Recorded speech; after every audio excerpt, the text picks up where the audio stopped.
salve contadores e contadoras do nosso querido estado de Goiás e de todo o Brasil afora. Meu nome é Danilo Silva, sou conselheiro do Conselho Regional de Contabilidade de Goiás. O conselho que este ano está promovendo a 14ª Convenção de Contabilidade do Estado e a primeira edição online, se adaptando aos novos tempos. Convenção esta que é preparada especialmente para nós contadores, técnicos em contabilidade, estudantes. Por que para nós? Porque é uma experiência muito rica, são conhecimentos que ficam para a vida, são conhecimentos que realmente mudam a vida de qualquer profissional. E o Conselho esse ano, como todos os anos, vem mantendo um padrão de qualidade que é extraordinário. E neste ano, justamente em função da pandemia, estamos na convenção online, mas o Conselho sempre preocupado em manter o nível de excelência. E esse nível de excelência, ele é mantido a partir de palestrantes realmente renomados, palestrantes que dominam o assunto, palestrantes que de fato trazem muito conhecimento e muita experiência. E nessa palestra de hoje, nessa trilha trabalhista, temos aqui palestrantes extremamente renomados, palestrantes que conhecem. E nessa palestra agora temos o tema, a trilha trabalhista, e com o tema, o E-Social, pós-pandemia da Covid-19. E nada mais, nada menos do que esses dois palestrantes extremamente conhecedores do assunto, que dominam o assunto com muita perfeição. E eu quero apresentar para vocês o José Maia e o Luiz Medeiros. Pessoal, olha o currículo dessa turma. José Maia é graduado em Ciência da Computação e em Direito pela Universidade Federal de Pernambuco. Trabalhou na iniciativa privada na área administrativa financeira de 1983 a 1994, quando ingressou na carreira de auditor fiscal do trabalho e permanece até hoje. É um dos criadores do E-Social e coordena o comitê gestor desse projeto no Ministério da Economia. É professor e coordenador de MBA na BSSP. Olha o currículo desse palestrante, pessoal. Olha o nível de palestra que teremos agora com essa trilha do E-Social após pandemia da Covid-19. E também temos o nosso excelentíssimo professor Luiz Medeiros. Luiz Medeiros, ele é bacharel em Direito e em Ciências Contábeis, pós-graduado em Direito e Processo do Trabalho, auditor fiscal do trabalho, integrante do grupo técnico do E-Social, coordenador do MBA de Legislação e Auditoria Trabalhista Previdenciária da BSSP, auditor de livros e artigos na área trabalhista e E-Social, conteudista e mantenedor do site www.legistrabalho.com.br. Então olha o nível de excelência desses nossos palestrantes. Então não tem como não ficar ligado nessa palestra. Não tem como ficar ligado nesse contexto. É realmente o Conselho Regional de Contabilidade mantendo um padrão de alto nível. Pessoal, é com vocês agora essa palestra. Sintonizem, assistam e de fato eu tenho certeza que vai trazer muito conteúdo gratificante. Com vocês, nossos palestrantes, Luiz Medeiros e José Maia. Excelente palestra para todos vocês, para todos nós, né? Obrigado, vamos juntos. Olá a todas e todos que nos acompanham na 14ª Convenção de Contabilidade de Goiás. Eu sou o professor Luiz Medeiros e junto com o professor José Maia nós vamos tratar nessa convenção do tema o E-Social pós-pandemia da Covid-19. Primeiro, queremos agradecer ao Conselho Regional de Contabilidade de Goiás pelo convite para nós participarmos desse tão importante evento. E como nós já falamos, o tema proposto para nós tratarmos aqui é nós falarmos sobre o E-Social após a pandemia da Covid-19. Nós tivemos um ano de 2019 bastante atribulado em relação ao E-Social, mas há cerca de um mês nós tivemos um importante ato, um importante fato que deu com uma significativa importância, que foi um ato realizado no Planalto, no Palácio do Planalto, em que foi formalizada a sinalização da continuidade do E-Social. E, professor José Maia, na sua visão, o que é que aquele fato, o que é que aquele ato significa para nós em relação ao futuro do E-Social? Bom dia a todas e todos.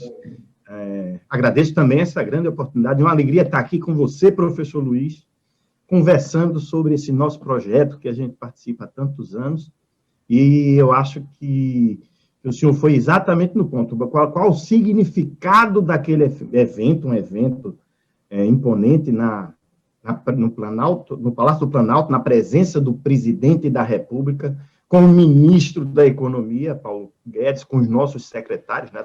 Estavam lá o Bruno Bianco, secretário especial da Previdência, o Bruno Dalcomo, também o nosso secretário do Trabalho, e deu uma noção do nível de patrocínio a esse projeto hoje. Isso, depois de um ano, como o senhor falou aí, esse ano de 2019, um ano tão crítico para o projeto, onde foi posta em xeque a própria continuidade do projeto, e que trouxe muita insegurança para as pessoas. Eu acho que um ato daquele é muito significativo e que já propiciou, o que já fizemos logo em seguida, né, na mesma oportunidade, a definição do novo cronograma. Cronograma de quê? Cronograma quase do término da implantação.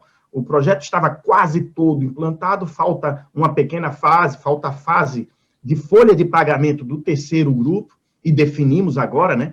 Havíamos adiado sem anunciar qual era o novo cronograma, e isso preocupou bastante as pessoas, mas já publicamos o novo cronograma, e ficou para meados do primeiro semestre do ano que vem, e ali a gente vai praticamente concluir a parte toda da parte contábil, né? Fica só faltando a implantação da parte de segurança e saúde. Eu acho que o grande significado, a mensagem que foi passada ali, é que há já um posicionamento pacífico dentro do governo da necessidade da continuidade desse projeto.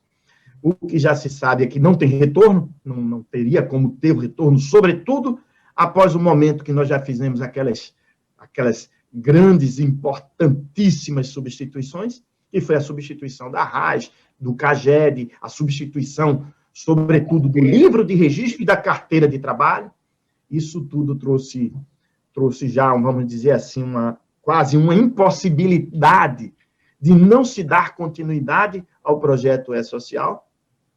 E agora sim, eu acho o tema da palestra, desse encontro, desse bate-papo, um tema muito oportuno, porque é para debatermos as perspectivas, as novas perspectivas do E-Social. O que é que vai acontecer daqui para frente, como é que as coisas vão se passar, né, a partir dessas substituições que nós já fizemos, o que mais temos para substituir, e eu acho que o que é mais importante é nós atentarmos para a mudança de paradigma. Na realidade, a gente criou uma nova forma de comunicação, e há uma tendência muito clara hoje do governo em adotar essa nova forma de comunicação, não só para os sistemas da área trabalhista, que serão os que ainda, porventura, ainda não foram, vamos dizer assim, substituídos, convergirem para esse formato. Estou falando aqui de quê? Estou falando do empregador web, estou falando da própria inscrição no PAT, estou falando aqui, ou seja, de muitas outras coisas que ainda virão agregar ao que se chama hoje E-Social, mas o que é mais importante é a adoção dessa nova forma de comunicação. Já conversamos com com os colegas da Receita, há uma tendência muito forte de que os demais sistemas do SPED, eu estou falando da SF, eu estou falando da EFC, eu estou falando do nota fiscal, na verdade, o nota fiscal eletrônica, e eu faço sempre eu chamo sempre a atenção para isso, na realidade, ela é a precursora desse modelo. O que nós fizemos no E-Social foi adotar o modelo da nota fiscal eletrônica, ou seja, aquele modelo em que os registros são efetuados naquela transação e já são guardados, encapsulados, modularizados, né, de forma atomizada,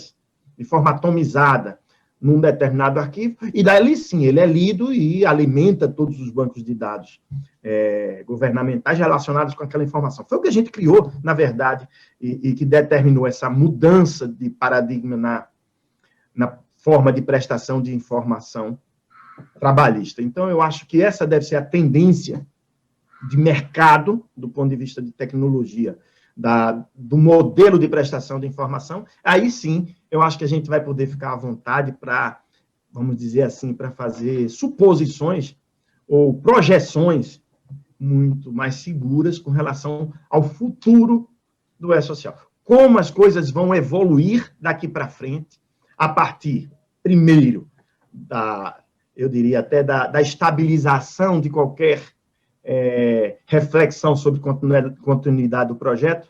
Passamos essa fase, temos um nível de patrocínio que foi denotado naquele evento, mas que tem um indicador muito mais consistente, que é, no caso lá da nossa Secretaria Especial do Trabalho, a criação de uma coordenação geral em nível de Secretaria Especial, de uma coordenação geral para sistemas trabalhistas, sistemas eletrônicos trabalhistas, no qual se insere o E-Social, mas também há outros que hoje estão lá relacionados e que a gente vai conseguir fazer, vamos dizer assim, uma integração muito mais simples, muito mais fácil para nós, do governo, e para os empregadores. Agora, temos que atentar, e aí talvez seja essa reflexão que eu chamo eu até faço pergunto aí a sua opinião, professor, com relação além da mudança da forma de fazer a comunicação, o que isso implica para o profissional da área. Ou seja, o que a gente tinha antes do E-Social, os especialistas em RAIS, em CAGED, em DIRF, e o que sobra a partir da implantação do E-Social, qual vai ser o perfil, e aí já estou passando, porque senão eu começo a falar aqui animado até amanhã de manhã, aí qual será o perfil desse profissional que trabalha, seja no escritório de contabilidade, seja no próprio departamento pessoal, lidando com prestando informações do mundo do trabalho, e qual será a grande mudança? Passando para o senhor, professor. Mas, professor, com certeza o profissional, o perfil dele está passando por uma mudança, porque, como você disse, até então nós tínhamos o profissional que era especialista em vários modelos de declaração, e agora nós temos um modelo único. Mas muito mais importante do que isso é que agora, cada vez mais, as empresas, os empregadores estão percebendo um aumento da sua exposição no momento em que os órgãos encarregados das fiscalizações estão recebendo um volume de informação bem maior, com mais detalhe, com mais qualidade. Então, o nível de exposição dos empregadores, com certeza, é maior e muitas empresas estão preocupadas com isso. Então, o perfil do profissional não é que o mercado exige agora, não é mais aquele que sabe apenas prestar as informações. É ter a preocupação também de o que significam aquelas informações que estão sendo prestadas. Eventualmente, quais irregularidades trabalhistas podem ser detectadas a partir daquelas informações prestadas. E não só isso. O que é que as empresas podem fazer para que aquelas irregularidades não sejam praticadas, eventualmente, por uma simples inobservância de uma formalidade legal, muitas vezes as empresas terminam por praticar alguma infração. Então, muitas vezes, falta o conhecimento de quem assessora os empregadores para que eles cumpram a legislação trabalhista e previdenciária. Com certeza, esse é um diferencial identificado no profissional que atua e que vai continuar a atuar na área trabalhista. É verdade. Esse talvez seja um dos pontos mais importantes, por causa do nível de cobertura. Então, as pessoas já sabem, né? Estamos falando aqui para vocês, esse público de contadores, sabe do que significa, primeiro, que o E-Social abrange todas as empresas. Todas as empresas que têm algum funcionário vai ter que estar no E-Social. Então, quando a gente pensa, o que sempre foi, até pouco tempo, a área de cobertura da fiscalização trabalhista, que a gente atingia 2%, né? 2%, 3%, imagina isso, e muitas vezes uma pescaria para ver assim, quantas empresas eu fui, e é algo que é extremamente frustrante em todos os aspectos, em uma empresa que estava tudo correto. Primeiro, a sensação de frustração. Aí a pessoa diz, não, é porque o auditor fiscal, nós somos auditores fiscais, para quem não sabe, o auditor fiscal quer autuar, não quer autuar, não é o interesse da gente autuar. A gente não quer fiscalizar quem não precisa ser fiscalizado. Você está tomando tempo da empresa, você está gastando dinheiro público, você está gastando esforço, você cria um clima de tensão desnecessário. O fiscal deve ir nas empresas que precisam ser, vamos dizer assim, trazidas para o trilho normal, mesmo porque tem um papel e uma importância muito grande essa atuação da fiscalização, sobretudo quando se faz de maneira homogênea e abrangente, que é o fato de trazer uma concorrência leal. É muito frustrante quando você chega no estabelecimento, você vê que está tudo errado ali, e que vou citar como exemplo, uma coisa que sempre me frustrou, que é um mercadinho de subúrbio, aquele mercadinho pequeno, e que você vê que as coisas estão muito desarrumadas, não está pagando os direitos trabalhistas, empregados sem registro, e o do lado lá, sofrendo para cumprir com a legislação, e você vê que o preço da lata do leite num está mais barato do que no outro. Aí você diz, cara, quem vem comprar alguma coisa e vê aqui que está mais barato, são raros aqueles que têm a sensibilidade de dizer, não, eu não vou incentivar essa forma de comércio, eu vou incentivar a outra, que os trabalhadores estão com seus EPIs, eles estão trabalhando satisfeitos, eles estão recebendo seu salário, eles estão tendo recolhido seu FGTS. Não há muita preocupação. Você encontra uma lata de leite R$1 mais barata, você acha que ali você pode comprar. Cabe ao modelo e ao sistema, ao ambiente, ao que se chama o ambiente de negócios, criar uma circunstâncias em que haja uma concorrência leal. Então, as pessoas vão buscar efetividade na sua gestão para se conseguir uma melhor qualidade no serviço e um preço. E essa é a busca. Mas eu acho que até nisso não tenho dúvida disso, né? E os indicadores do doing business, né, que é esse trabalho, até você deve ter visto, professor, nos passaram um relatório muito interessante ontem, do doing business, que é esse programa do Banco Mundial, em que mede vários indicadores, entre eles esse, o do ambiente de negócio, e que mostra a segurança jurídica, que leva em consideração a segurança jurídica, o nível de compliance, o nível de cumprimento das obrigações, e que isso coloca um país em uma determinada posição num ranking.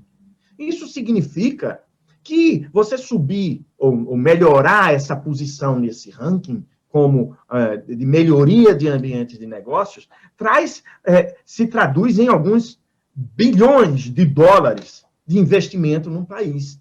Então, hoje há uma consciência do governo em melhorar, em atuar de maneira não só abrangente, mas específica, pontual, cirúrgica, nos pontos que afetam esses indicadores e que podem melhorar a posição do país neste ranking para que possamos ter um ambiente de negócios mais efetivo, mais do que isso, e muito mais do que isso, quando a gente chega junto de um E-Social. É um ambiente de trabalho mais seguro, um ambiente de trabalho mais formalizado, né? A gente tem um nível de formalização hoje,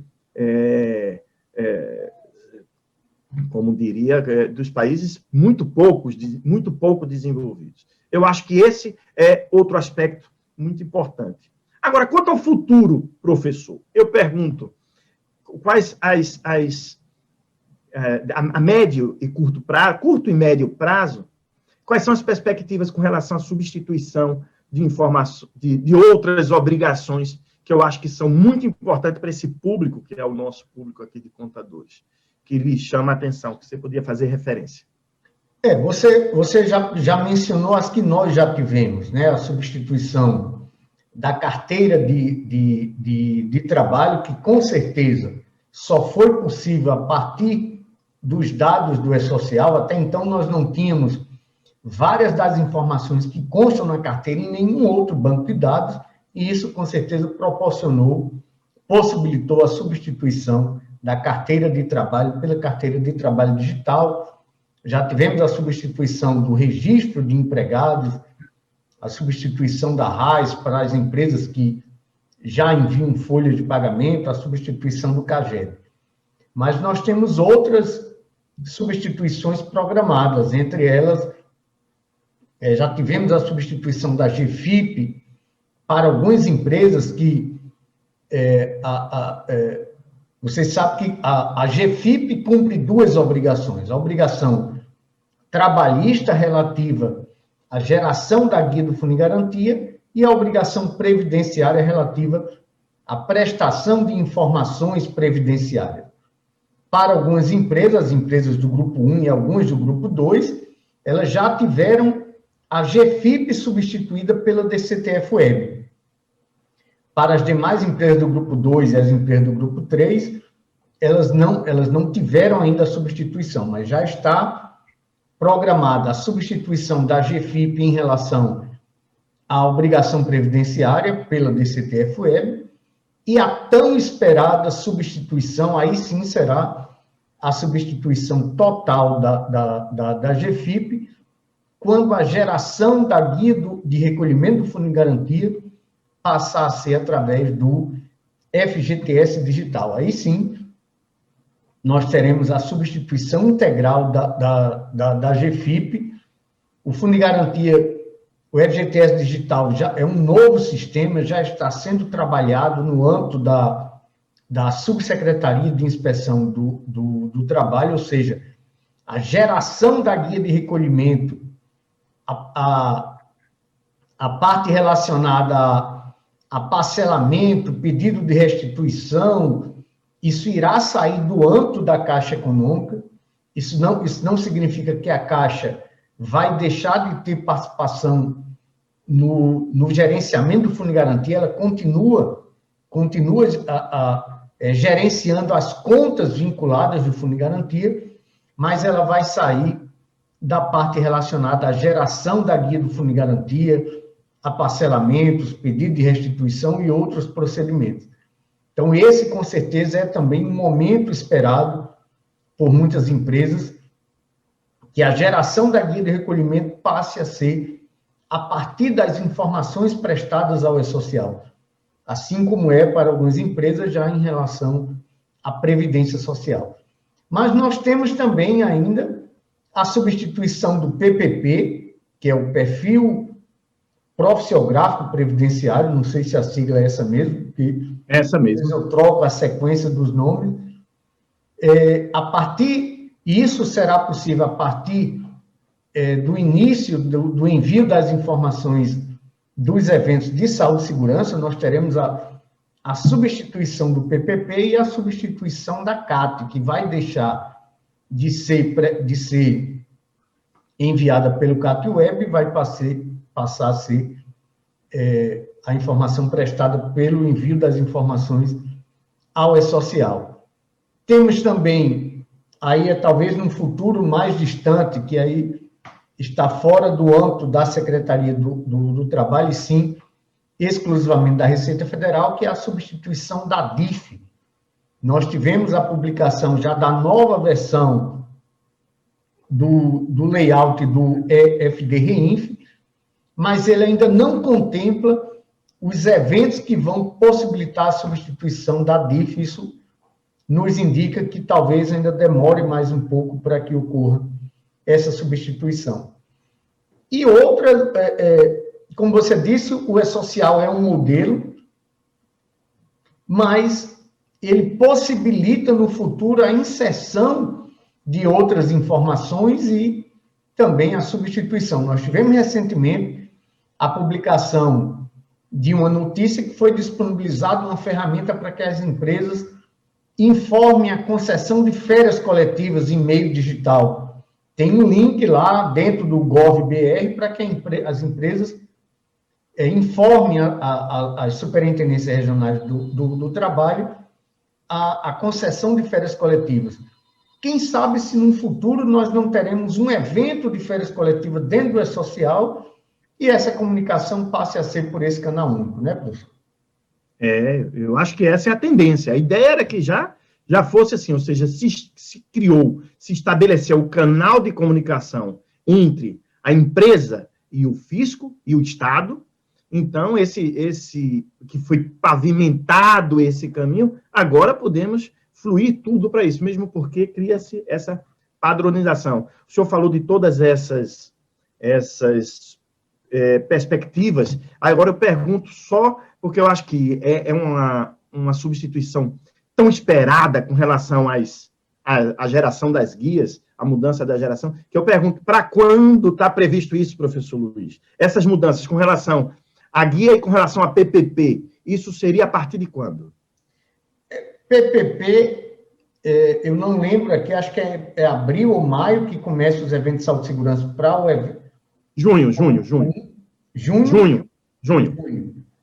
Então, talvez haja um período de convivência mínimo de alguns meses, as empresas enviando as informações de saúde e segurança, sem que ocorra ainda a substituição do PPP. Isso é natural para um período de adaptação, mas deve ser no máximo 2, 3 meses depois que, mediante um ato do INSS, a quem compete a regulamentação do PPP, mediante um ato do INSS, nós teremos a substituição do PPP e da CAT. A CAT eu não sei se vai haver um período de convivência. Quanto ao FGTS digital, as notícias que nós temos é que ocorrerá o início da sua implantação ainda no decorrer do primeiro semestre de 2021. Acredito que maio, junho, a gente deve ter essa substituição, né? Eu tenho sentido isso, que a maior expectativa do pessoal é com relação a isso. Porque a gente substituir a GFIP com relação o E-Social substituir a GFIP com relação à contribuição previdenciária, mas deixá-la ainda obrigatória para o FGTS, é quase só acrescentar uma obrigação a mais. Ou, se não reduz o trabalho. E mais do que isso, cria-se uma necessidade de uma compatibilização de dois sistemas. Então, eu acho que essa talvez seja a maior expectativa, e eu acho que no primeiro semestre foi um dos fatos que gerou uma grande insatisfação ao longo do ano passado, por parte das empresas já enviando informações ao E-Social, e até então o E-Social era mais uma obrigação, já que não tinha ocorrido a substituição de nenhuma das outras, né?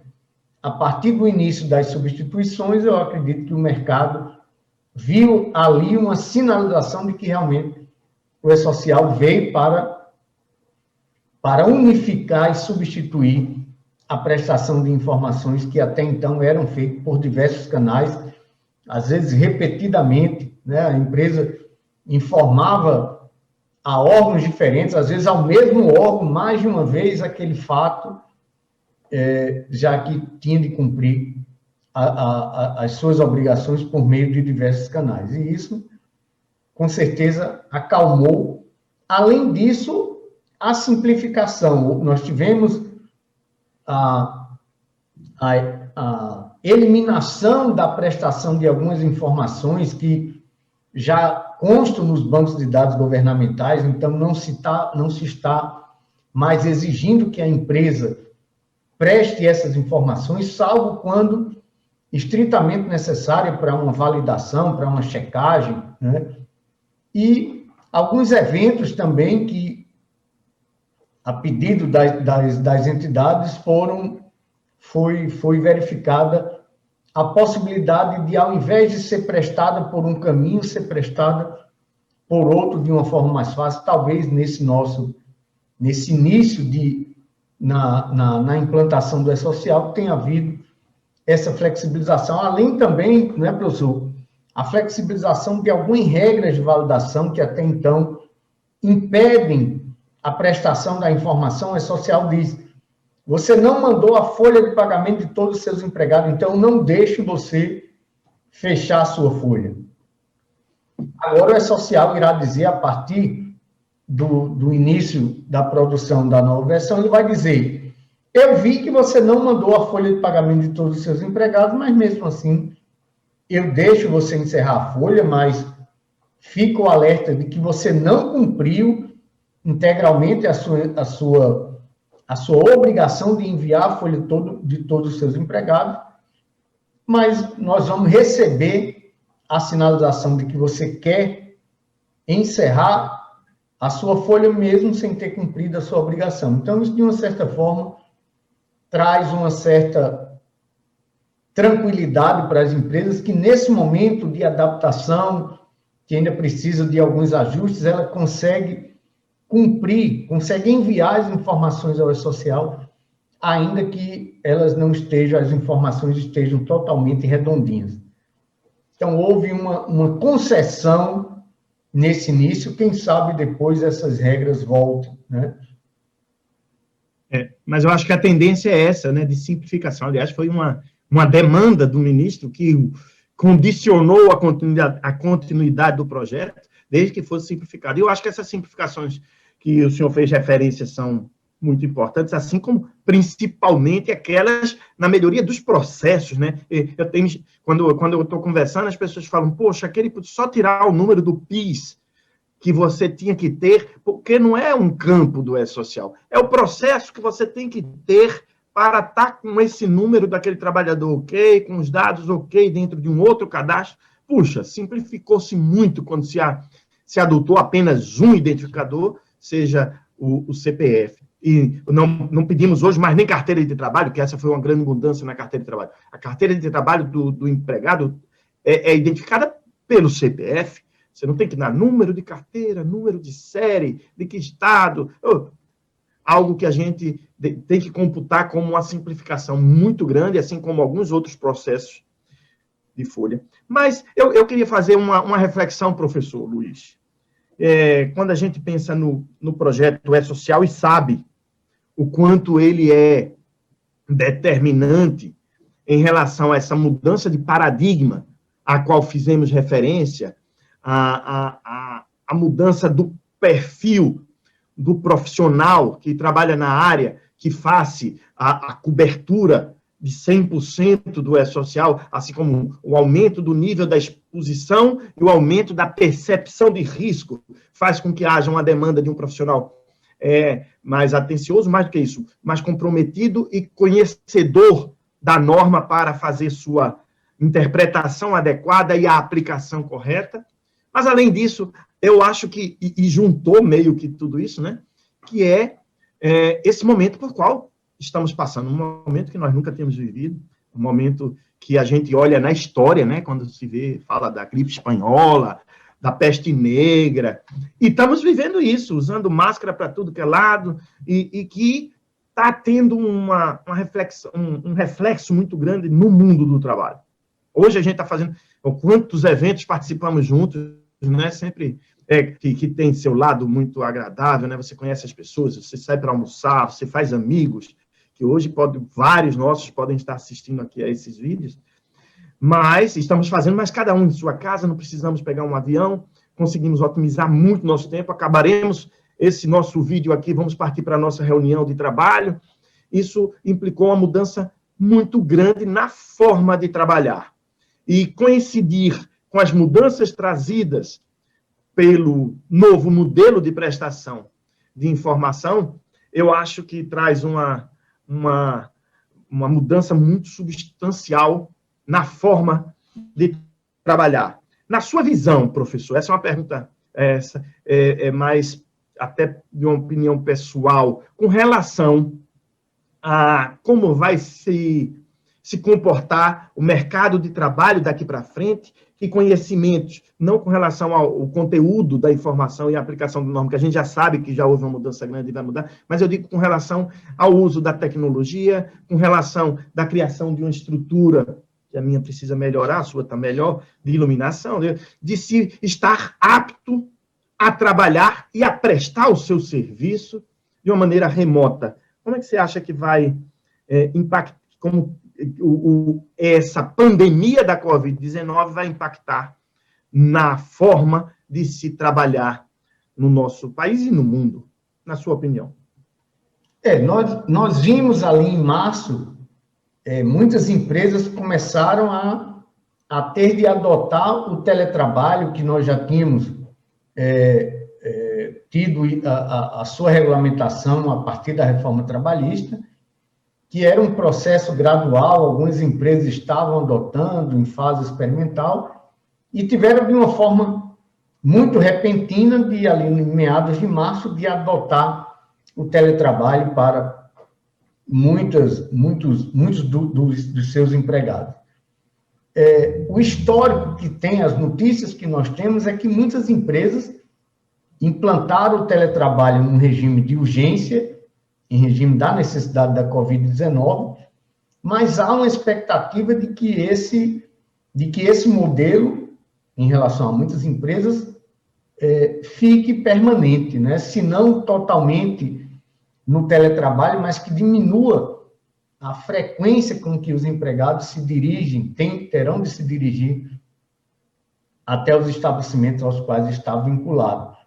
Então, há uma tendência, isso é notícia, de que muitos empregados que foram para o teletrabalho em razão da Covid-19 não retornem para as suas atividades. Há notícias também de que isso está gerando, dentro do Congresso Nacional, a necessidade de uma regulamentação um pouco mais detalhada do teletrabalho em relação a essa regulamentação atual que nós temos. Para algumas pessoas encaram o teletrabalho de uma forma, vamos dizer assim, de uma forma muito romântica, dizem que é muito bom você não precisar sair de casa, conseguir fazer o seu trabalho de casa. Isso, certamente, para muitos é verdade, quando a pessoa consegue, na sua casa, ter um espaço destinado a ter um escritório com estrutura satisfatória para realizar o seu trabalho. Mas, por outro lado, algumas pessoas enxergam dificuldade para aqueles trabalhadores que não têm esse espaço, que têm de fazer o seu trabalho na mesa da sua cozinha, com as crianças correndo em torno, né? Então, assim, sobretudo em relação à saúde e segurança, há muitos questionamentos ainda acerca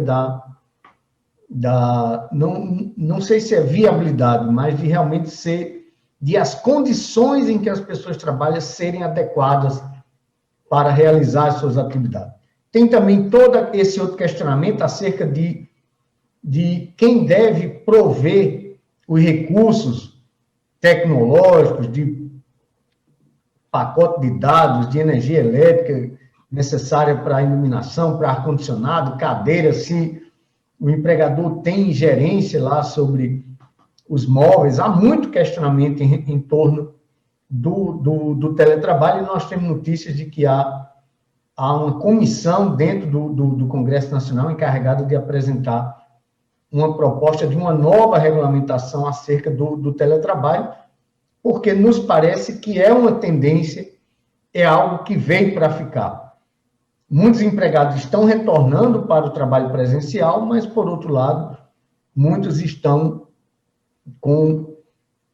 dependendo do seu empregador, com ânimo definitivo de permanecer no teletrabalho. Nós temos notícias de empresas que estão reduzindo drasticamente a sua área física. A empresa tinha um prédio de 5 andares está reduzindo para um prédio de 2 andares, porque está diminuindo a necessidade do trabalho presencial. Mas há uma série de questionamentos acerca das vantagens e de eventuais dificuldades em relação ao teletrabalho, ao home office. Às vezes, esses 5 andares a que o senhor fez referência era na Avenida Paulista, talvez no metro quadrado mais caro, ou na Faria Lima, do mercado. Enfim, você poder reduzir esse custo, acabar com esse custo da empresa, ou diminuí-lo, já é algo muito substancial.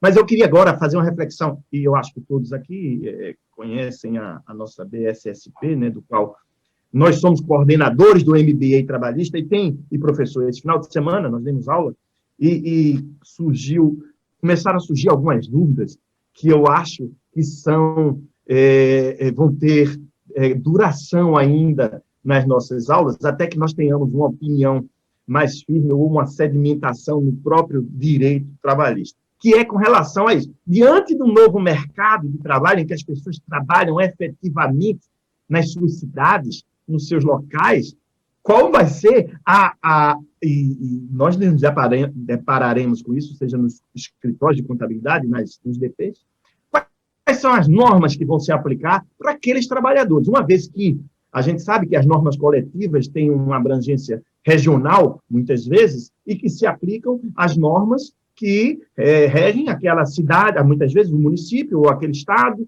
E quando a pessoa efetivamente, no seu contrato de trabalho, está contratando que vai ficar trabalhando na sua cidade, lá no interior, ou lá no outro estado.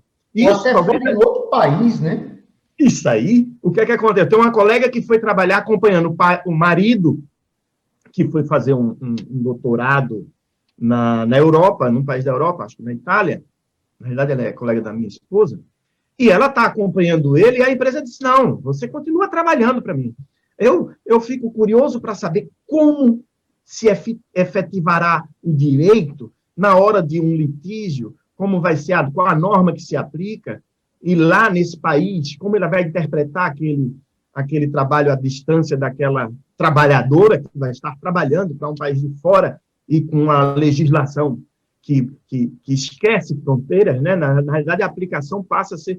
Então, nós estamos nos deparando com esse dilema que está sendo trazido, primeiro, por uma revolução tecnológica, nítida, muito grande, e por uma revolução circunstancial gerada por uma pandemia que acelerou o processo de portabilidade dos sistemas.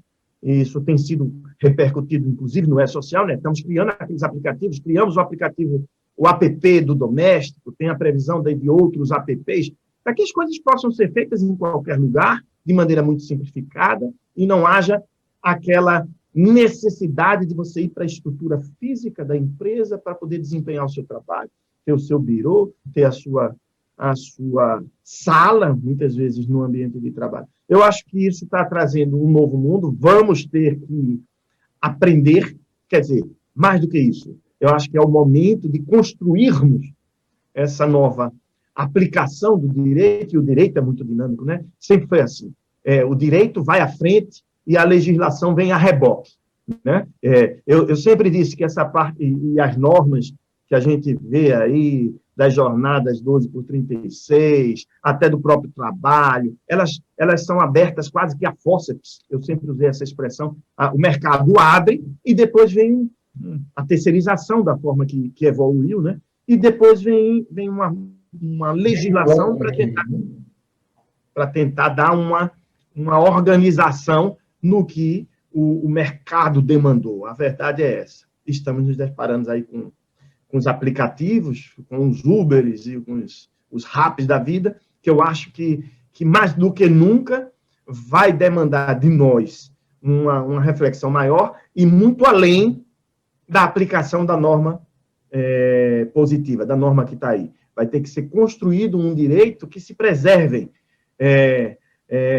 a segurança e os direitos dos trabalhadores e que viabilize o trabalho das empresas e que não se limite a um modelo que já não cabe mais no mundo, né? E eu costumo dizer, o E-Social veio para o presente. Algumas pessoas dizem, não, isso é o futuro. É muito aquém disso. Ele veio para o presente. Todo mais já funciona dessa forma. A gente que estava na idade da pedra, prestando informações e fazendo fiscalizações, eu estava fazendo referência na aula que dei esse final de semana, professor, ao sistema que está sendo desenvolvido no Ministério, na Secretaria do Trabalho, né, aquele sistema de predição de acidentes de trabalho. Isso é algo da gente imaginar nos filmes de ficção, né? Você ter alguém dizendo antes, imagino, eu estou me imaginando, eu gostaria de fazer uma visita numa empresa daqui a um ano, quando isso estiver funcionando, e dizer assim, olá, cheguei, eu sou auditor fiscal do trabalho, eu vim comunicar que se vocês não fizerem algo, nesse ano, vocês terão 2 acidentes fatais, um de amputação de um membro. Onde será? Vai ser numa coifa que vocês têm, ou melhor, numa serra que vocês não têm coifa, porque hoje a gente está conseguindo alimentar esse sistema, como a gente fez com os dados de 2018, sem dizer a ele o que aconteceu em 2019, e comparando com o que ele disse com o que ia acontecer em 2019, ele nos diz, e acerta com 82%, isso deve subir ainda, esse nível de apuração da informação, eles nos informam o que é que vai acontecer em 2019, e a gente compara os dados e vê que ele acertou 82%. Isso é algo que, levado ao extremo, a gente vai poder dizer ou prever uma situação de qualquer irregularidade, seja de empregado sem registro, seja de falta de coisa, e poder prevenir a empresa, que essa é a nossa intenção. O Estado não quer ser financiado por multa. Ele quer um ambiente de negócio e de trabalho seguro, que possa ser desenvolvido e que haja e que gere e catalise o processo de produção e melhore as circunstâncias de trabalho. É a isso que eu imagino do futuro, e esse futuro que está sendo construído agora, e o E-Social tem um papel muito importante nesse estudo, mesmo porque esse sistema de predição está se baseando nos dados que tinha, e vai ter um dado muito melhor a partir do E-Social. Eu acho que estamos vivendo um momento extremamente rico na história do trabalho, e que a gente vai ter a oportunidade de viver isso, porque é coisa de poucos anos para frente. Estamos falando das mudanças que acontecerão agora, a partir do ano que vem. Não é isso, professor? Exatamente, professor. O professor Maia deu aí mais um exemplo de uma outra utilização que os dados do E-Social podem ser adotados, né? Há um mundo de utilizações, de aplicações a partir de informações de qualidade, informações precisas, que nós os bancos de dados governamentais estão sendo alimentados a partir dos dados informados ao E-Social. Mas, professor, infelizmente, o nosso tempo já está se esgotando, nós teríamos aqui, com certeza, bem mais assunto para nós falarmos sobre o futuro do E-Social, o futuro das relações trabalhistas a partir da alimentação dos dados, mas, infelizmente, nós temos de cumprir com a regra relacionada ao tempo. Então, podemos partir para a finalização dessa nossa apresentação. Eu começo agradecendo pela atenção de todos vocês, esperamos ter contribuído com a 14ª Convenção de Contabilidade de Goiás, espero que vocês tenham um bom proveito ao longo de todo esse evento e desejo a vocês um bom evento a todos. Professor Maia. Eu também agradecer, dizer o prazer de estar aqui, o professor Luiz já sabe como eu gosto de conversar com ele, bater esse papo descontraído. Agradecer ao professor Edgar Madruga, que é um entusiasta desses eventos e que tem uma necessidade muito grande de compartilhar essas informações e sempre o faz da maneira melhor. Muito obrigado a todas e todos e aproveitem esse congresso, um congresso muito bom. Obrigado, CRC. e parabéns pela iniciativa. Um abraço a todas e todos. Um abraço. Tchau.